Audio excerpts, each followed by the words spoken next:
pandemic, we've witnessed a growing form of heuristic behavior and the sharpening of a social division, leading to social labeling, for instance, pro-vax, anti-vax, and to forms of segregation and also inner self-division.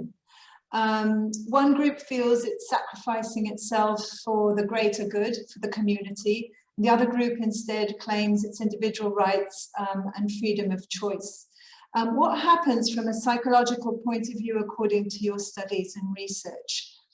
Indeed, there is one group who thinks that he lives for the greater good, or that he sacrifices a part of his individual freedoms for the greater good, but that's an illusion actually, because mass formation, definitely in the way in which I explain it, always lead to self-destruction. So it's not for the greater good at all. The greater good is a greater good that leads to the destruction of society, always. So that's a cynical advantage of mass formation and of totalitarian states.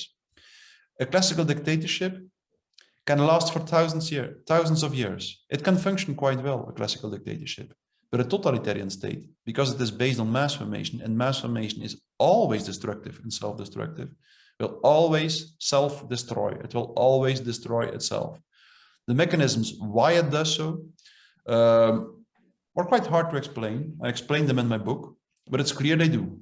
The masses only have a destructive capacity, and in the end, they will always destroy themselves. The totalitarian system will always become a system that divorces its own children. It will become a monster that divorces its own children.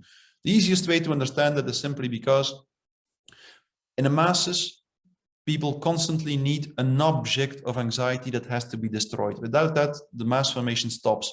And the mass formation is not allowed to stop. The masses want to continue with the process of mass formation, because if they would wake up, they would be confronted with the terrible psychological state they felt in before the mass formation. And the leaders of the masses also realize that the mass formation shouldn't stop, because as soon as the mass formation stops, the masses will kill their leaders. That's what happens time and time again.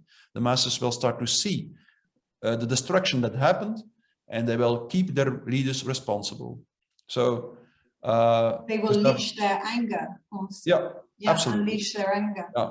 So, and then there is this smaller group who does not go along with the masses, and that's something very important for the small group. The small group always, it's very hard to describe or to define who belongs to the small group. It's also always a very heterogeneous group, but there is something very important for the small group. It should always take care, make sure that it doesn't become a mass itself. Because if it becomes a mass itself, then you have two masses, two crowds who are against each other, a large crowd and a small crowd, who are both structured according to destructive principles. And in that case, in that scenario, the small crowd will always be destroyed. So the people who do not go along with the mass always should be very careful not to become a mass themselves. That means they should